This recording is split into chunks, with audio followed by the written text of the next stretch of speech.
Bonjour Sylvain Maillard. Bonjour. La France, on le rappelle, est membre de la Cour pénale internationale du statut de Rome et donc cette Cour pénale qualifiée d'antisémite par Benyamin Netanyahou après le mandat d'arrêt international émis contre lui. Est-ce que, à vos yeux, cette Cour pénale internationale, elle est antisémite?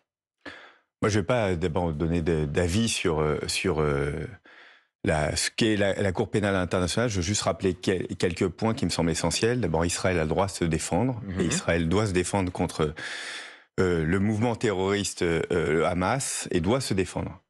Ensuite, ce que dit la Cour pénale internationale, c'est intéressant. On attend le détail, en fait. Mais ce qu'elle dit, c'est sur la conduite de la guerre. Et au fond, quels sont les objectifs et surtout la façon dont il y a beaucoup de détails, comporté. Il y a beaucoup de détails dans ce que dit d'ores et déjà la Cour pénale internationale. Elle ne nie pas à Israël le droit effectivement de mener des opérations à Gaza. En revanche, elle estime que notamment, entre autres choses, le droit humanitaire international n'a pas été respecté. Exactement, c'est le point qui me semble important sur la discussion, sur la conduite au fond de la guerre, puisque évidemment chaque dirigeant, et encore plus une démocratie, doit se comporter selon les lois internationales. Et donc la discussion, et donc on attend aussi du détail sur ce qui est reproché. Il y a des discussions aussi en Israël. D'ailleurs, quand vous avez Yoav Gallant, qui est lui-même poursuivi aussi par la CPI, c'est une des discussions. Pardon, je voudrais vraiment terminer là-dessus. Oui, c'est un point extrêmement dur entre Benjamin Netanyahou et Yoav Gallant sur la façon dont est conduite la guerre.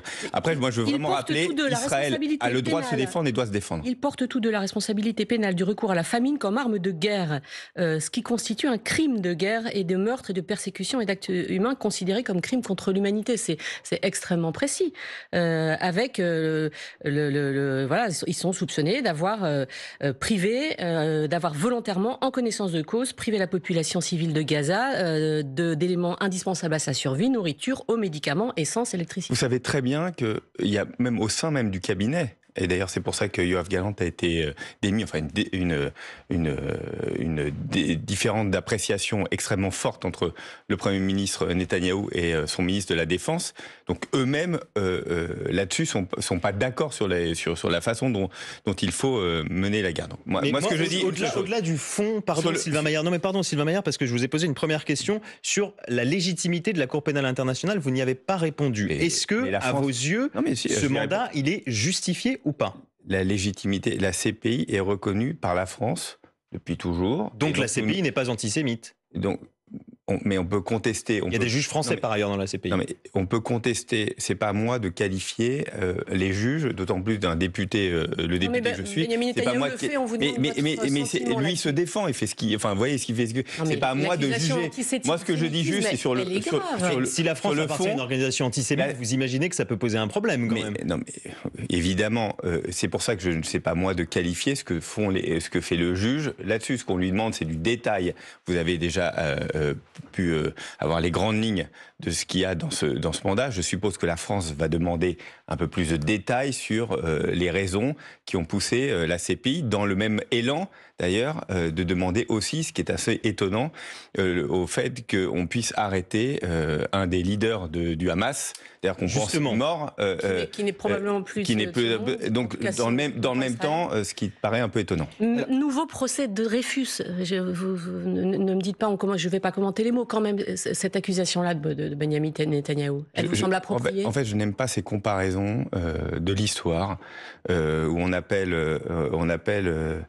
des grands moments de l'histoire, et pour le coup de l'histoire de France, comme si ça pouvait s'appliquer à d'autres circonstances. Donc moi, la seule chose que je demande, c'est qu'il y ait d'un complément d'information de la Cour pénale internationale.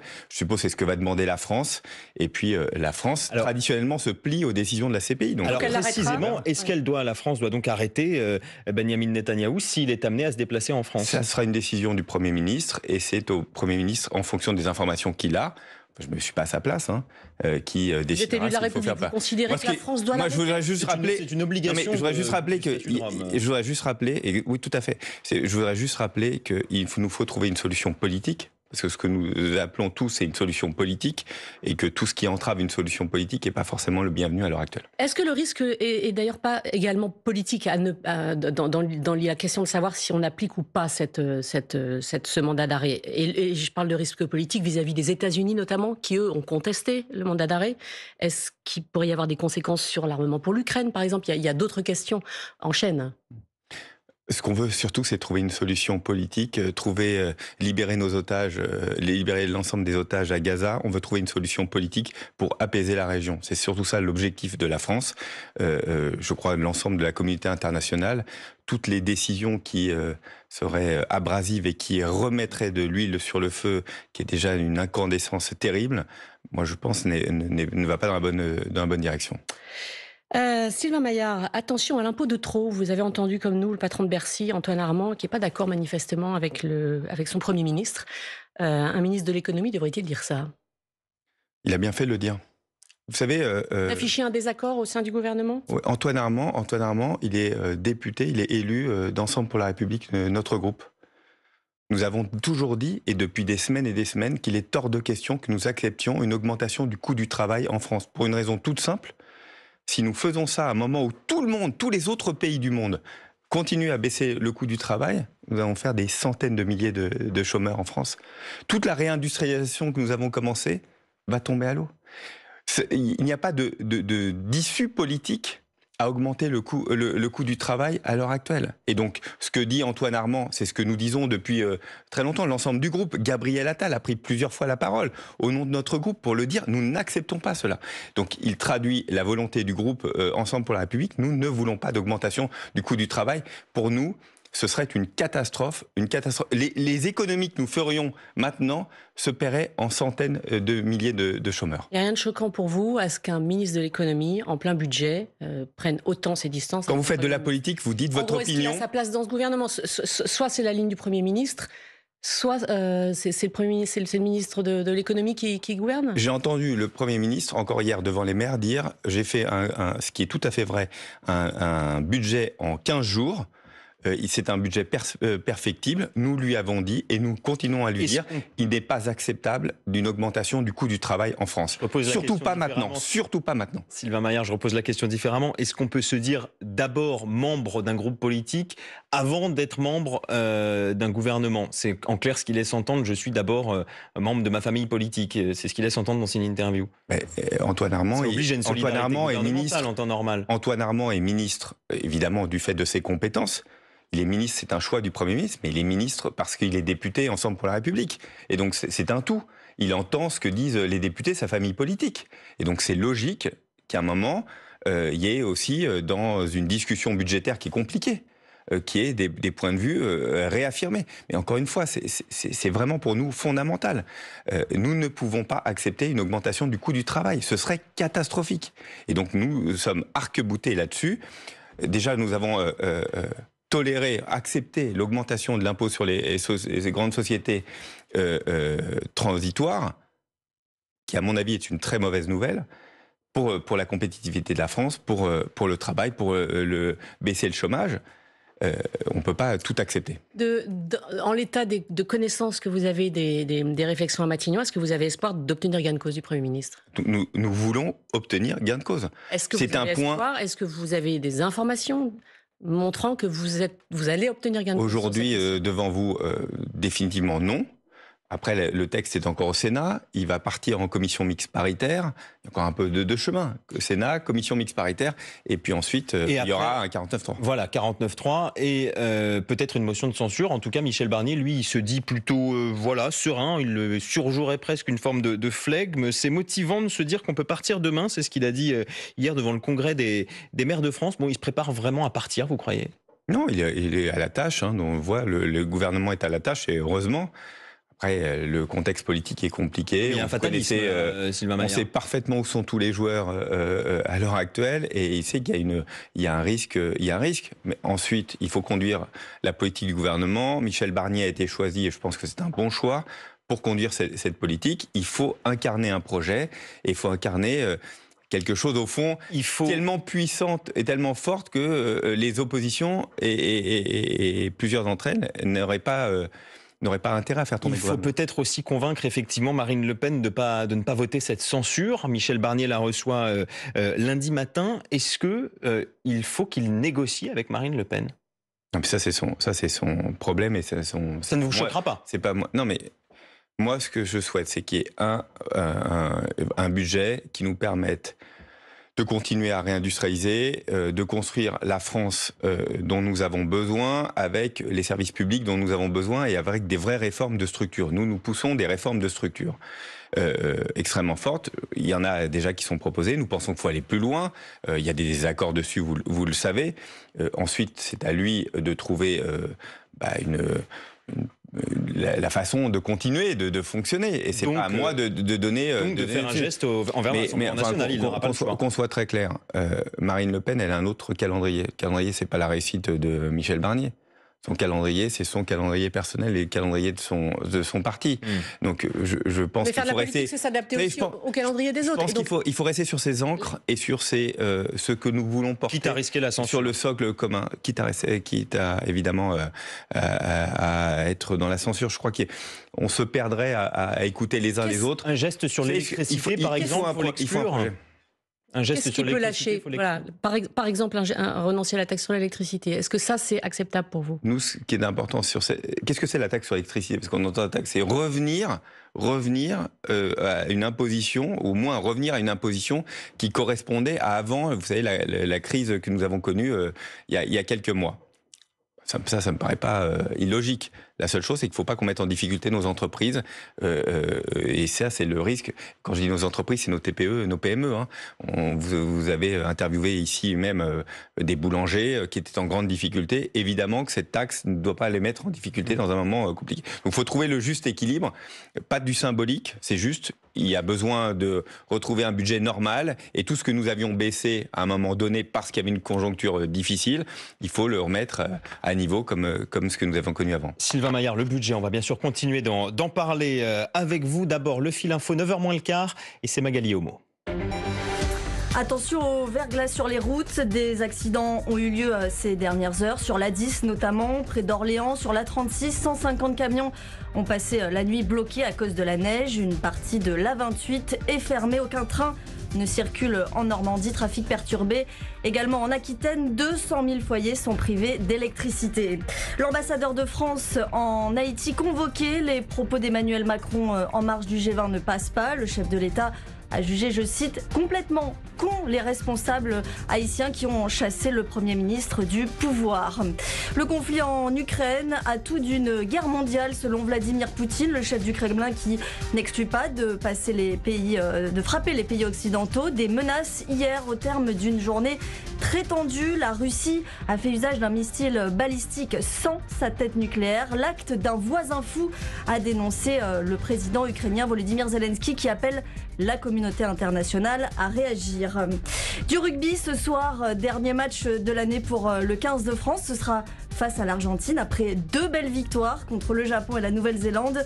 Une rencontre au Stade de France devant plus de 70 000 spectateurs à suivre sur France Info à partir de 21h10. France Info. Le 8-30 France Info, Bérangère Bonte, Adrien Beck.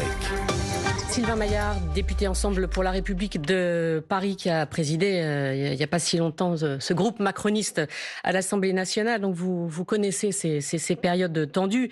On parlait de l'hypothèse d'un 49.3, donc d'une motion de censure et du rôle qu'aurait le RN. Il y a un groupe qui est important aussi là-dedans, ce sont les socialistes. Sans les socialistes, le RN aurait sans doute, le compte n'y serait sans doute pas. Est-ce que c'est une autre option pour le gouvernement, convaincre les socialistes de ne pas voter la censure? Est-ce que vous discutez avec eux, par exemple, dans les couloirs de l'Assemblée? Moi, je l'ai toujours dit. Je dis, en réalité, la motion de censure ne peut être votée que si les socialistes la votent. En fait, c'est les socialistes qui ont la clé. On parle toujours du RN, mais en réalité, c'est les socialistes qui ont la clé. Ils vous disent quoi, vous en parlez avec eux? On sait bien qu'ils ont une vraie divergence de vues entre eux, entre ceux, et d'ailleurs je crois que ça va être tranché dans un congrès dans quelques mois, entre ceux qui disent il faudrait participer à une action et prendre nous-mêmes les responsabilités gouvernementales, et puis d'autres qui sont complètement ancrés avec LFI, et en se disant si nous ne sommes plus avec LFI, en fait nous perdrons nos circonscriptions s'il y a une dissolution. Est-ce que quand même, Sylvain Maillard, pour envoyer, j'allais dire, un signal constructif, il ne faudrait pas peut-être reprendre et annoncer que vous reprenez un certain nombre d'amendements, par exemple déposés par le Parti socialiste dans le budget? Dieu sait que nous avons tendu la main et que nous continuerons à tendre la main vers les socialistes, y compris dans le travail parlementaire. D'ailleurs, je note qu'il y a beaucoup de propositions de loi transpartisanes qui se font avec le groupe socialiste. On travaille au fait au quotidien avec. Ce qu'il faut bien comprendre, c'est que pour une partie d'entre eux, et leurs dirigeants en particulier, pour eux, s'ils ne sont pas ancrés avec LFI, estiment qu'ils perdront les prochaines élections parce que LFI mettra un candidat contre eux. Faut dire la vérité, faut arrêter de tourner autour du pot. Donc il y a une sorte d'ancrage avec LFI parce que sinon, ils pensent qu'ils peuvent disparaître. Et disparaître de l'Assemblée nationale. Et d'ailleurs, ils ne s'en cachent pas. Il y a une peur là-dessus. Et donc nous, ce que nous disons, c'est que je crois que l'intérêt du pays, il est fort de construire une majorité plus forte. La main a toujours été tendue vers les socialistes. Je crois que c'est maintenant qu'il faut, saisir votre main est plus tendue, on sent vers les socialistes effectivement que vers le Rassemblement national. Mais la main n'est jamais tendue vers le Rassemblement national. Hein. Soit très clair. De fait, disiez-vous, il va bien falloir que Michel Barnier trouve une sorte de modus vivendi. Est-ce que d'ailleurs à ce propos, je vous parlais des amendements socialistes à reprendre, est-ce qu'il y a des amendements du RN à reprendre? Nous ne travaillons pas, je n'ai jamais travaillé, le groupe Ensemble pour la République et non mais bon, si vous censure, vous ne travaillerez plus du tout. Non, mais c'est pas comme ça que ça fonctionne. Vous savez, quand vous faites de la politique, c'est parce que vous avez des convictions. Et nos convictions, elles sont très fortes. Nous ne travaillons ni avec la LFI, ni avec le Rassemblement national. Nous ne votons pas d'amendement LFI, nous ne votons pas d'amendement Rassemblement national. Ça a toujours été la position que nous avons et nous continuons. Mais alors donc, on voudrait vous entendre aussi clairement là-dessus sur la question du début. Non, il ne faut rien céder à Marine Le Pen lundi. Mais c'est pas moi. Moi, je suis député. Non, mais moi, je suis député. On se souvient tous des coups de fil. D'ensemble pour la République. On n'est pas. Je suis pas à juger et dire à Michel Barnier ce qu'il doit faire. Je vous dis juste, nous ne travaillons pas avec le Rassemblement national. Après que Michel Barnier reçoit l'ensemble des présidents de groupe ou des dirigeants de parti, me semble logique. Regardez s'il y a des points d'accord, me semble assez logique. Voilà. Il va faire la même chose avec tous, d'ailleurs. Oui, mais je comprends pas votre position, pardon, Sylvain Maillard. Vous dites que Michel Barnier, il a le droit de discuter avec les gens. Ça, on a bien compris. Est-ce que s'il reprend une mesure voulue, défendue par le Rassemblement national, est-ce que vous vous insurgerez? Est-ce que vous pourriez menacer? Quelle mesure? Si on parle d'électricité, on peut discuter des modalités, je vous ai donné mon point de vue. Si on parle sur l'immigration, ça va être un autre problème. Non, on parle du budget. Soit très clair. Sur le budget, il y a des points Pourquoi ça va être un autre problème sur l'immigration? Vous voyez bien qu'ils veulent la suppression de l'AME. Il y a des points très précis sur lesquels nous ne sommes évidemment en opposition frontale. Les lignes rouges en cas de texte sur l'immigration voulues par Bruno Retailleau, ministre du gouvernement, pour vous, c'est l'AME? Quoi d'autre? Oui, ça fait partie des points, mais je n'ai pas le détail des discussions qu'il pourrait y avoir entre Michel Barnier et éventuellement le Rassemblement, en tout cas le gouvernement et le Rassemblement national. Mais nous, il y a des points très précis sur lesquels nous sommes en opposition frontale et nous n'accepterions pas. De même qu'à vos yeux, il ne peut pas y avoir, j'allais dire, d'échange de bons procédés d'un vote ou plutôt d'un non-vote de la motion de censure en échange d'un texte immigration plus tard. Ça ne fonctionne pas comme ça. Moi, je suis, encore une fois, je suis un député, je ne suis pas dans le fonctionnement, qu'on soit très clair. Mais vous avez un avis. Non, mais la loi immigration, on l'a votée en décembre dernier, ça fait même pas un an. On voit d'ailleurs que les résultats sont très encourageants, je ne sais pas si on aura l'occasion d'en parler, mais on a des résultats déjà tout de suite. Mettons déjà tout en place pour que ça fonctionne. Tous les décrets d'application ne sont pas encore publiés. Nous voulons que cette loi immigration, nous avons trouvé un large consensus pour la voter, soit mise en place. Point. Arrêtons d'inventer tout le temps des lois immigration tous les ans. Faisons en sorte, tu sais, c'est un mal français ça, faisons en sorte que ce que nous avons voté soit appliqué sur le terrain. D'ailleurs, tous les Français nous disent ça, appliquez les lois. Avant d'en créer des nouvelles, appliquez les lois. Les décrets d'application sont très souvent dans ce que nous votons, pas mis en place des années après. C'est ça qui ne va pas. Sylvain Maillard, question très précise sur les pistes, les dernières, parce qu'il y en a beaucoup, mais les dernières pistes votées mercredi soir par le Sénat pour renflouer les caisses de la Sécu, l'idée de travailler 7 heures gratuitement, en plus de la journée de solidarité, ce qui passe assez mal, à la fois à gauche et chez les syndicats. Vous y êtes favorable ? Notre groupe nous avait proposé qu'il y ait une journée fériée qui soit travaillée. Donc pas le principe de 7 jours, de 7 heures oui. qu'on lisserait tout au long de l'année. Ça change. Mais en fait, je crois qu'il faut dire la vérité aux Français. Nous devons travailler plus, ceux qui le peuvent, travailler plus tout au long de la vie pour financer notre modèle social. Parce que nous avons une démographie aussi compliquée, c'est-à-dire que au fur et à mesure du temps, nous avons de moins en moins d'enfants et donc de moins en moins d'actifs qui vont arriver. Mais donc vous êtes favorable à cette proposition, parce qu'une journée versus 7 heures, c'est à peu près. Non, pareil. nous, ce que nous portons, c'est vraiment la journée. Qu'est-ce que ça changerait entre une journée et 7 heures ? Parce qu'une journée, elle est vraiment appliquée. Vous savez, regardez les derniers résultats de la Cour des comptes, ce qu'ils nous disent, c'est-à-dire que, y compris dans la fonction publique, on a du mal à avoir travaillé 35 heures. Donc donner 7 heures supplémentaires qu'on pourrait lisser au fur et à mesure. On entend, moi je sais qu'à Paris, je crois c'est 1 minute 40, enfin dans certaines administrations, 1 minute 40 de plus tous les jours pour cette première journée fériée, vous savez qu'on a donné autant de Raffarin. On voit bien que c'est pas appliqué. Donc, ce que nous demandons, c'est qu'il y ait une journée, que ce soit clairement appliqué et que ce puisse être aussi le moment où nous permet tout simplement de financer notre modèle social, qui est un modèle social qui coûte cher, mais auquel nous sommes très attachés. Vous entendez les syndicats, notamment la CFDT, qui dit on fait payer aux salariés les dérives budgétaires, alors qui n'y sont pour rien. Les dérives budgétaires, on a un modèle social. Nous avons un modèle social. Les dérives budgétaires et qui vont faire l'objet d'une enquête d'ailleurs à l'Assemblée. Regardez, le financement des retraites, ça coûte 60 milliards par an au budget de l'État pour financer les retraites en plus tous les ans. Puisque dans les 7 dernières années, on a vu il y a plus de 400 milliards, sur les 1000 milliards de déficit supplémentaires, depuis que nous sommes arrivés, il y en a 400 milliards qui viennent des retraites. Ce qu'il faut bien comprendre, c'est que nous avons un modèle social qui coûte cher. Et donc c'est pour ça que nous disons, nous devons travailler plus, un peu plus, ceux qui le peuvent, pour pouvoir financer notre modèle social. Je crois qu'il ne faut pas se mentir. Moi, je suis fier d'avoir un beau modèle social qui nous protège quand on est en difficulté les uns les autres. Mais ça demande qu'on travaille un peu plus pour le financer. On peut aller systématiquement chercher dans cette manne-là. C'est une manne très importante, certes. Qu'est-ce qui est le plus grave ? C'est qu'un jour, on n'arrive plus à financer quoi que ce soit, qu'on n'arrive plus à financer les pensions de retraite, qu'on n'arrive plus à financer l'assurance chômage. Sylvain Maillard, c'est ça aussi. On n'arrive plus à financer l'augmentation des dépenses de santé, plus 5% l'année dernière. Vous voyez, à un moment, il y a un principe de réalité qui s'applique en France comme dans n'importe quel pays du monde.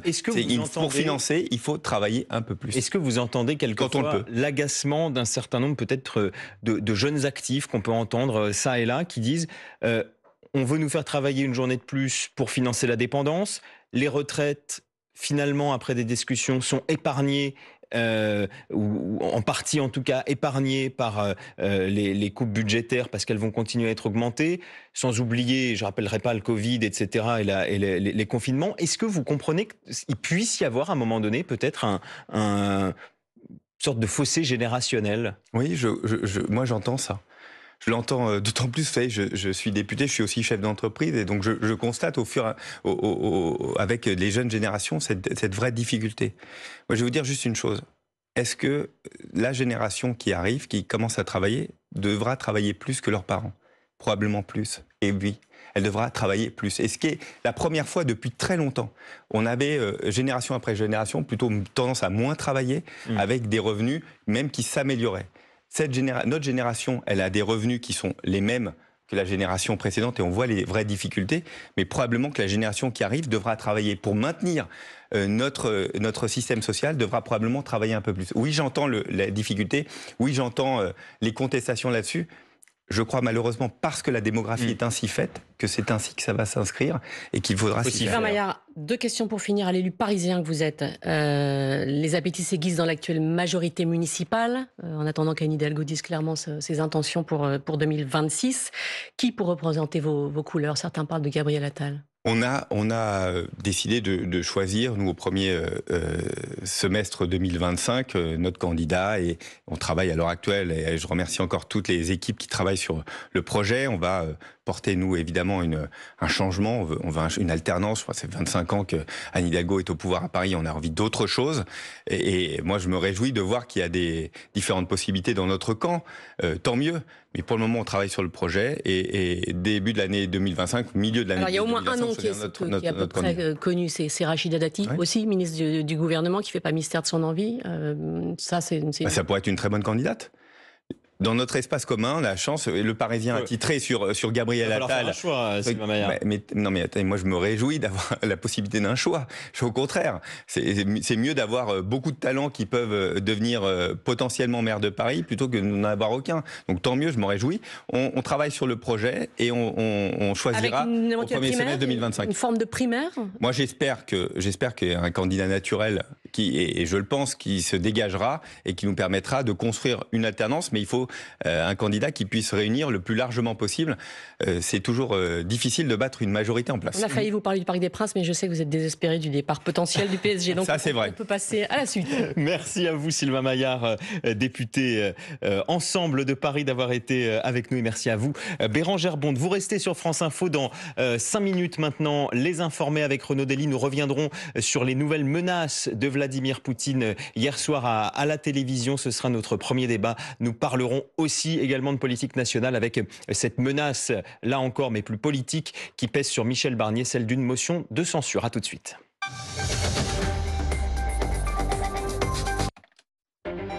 Au lendemain du passage de la tempête Caetano, la météo reste perturbée. 31 départements sont toujours en vigilance orange. Vent, neige, verglas.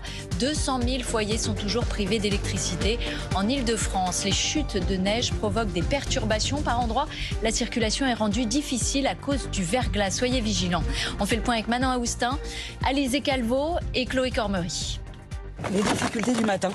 Ce matin, il fallait prendre un peu d'avance pour espérer être à l'heure au travail. Parce qu'on a des trains.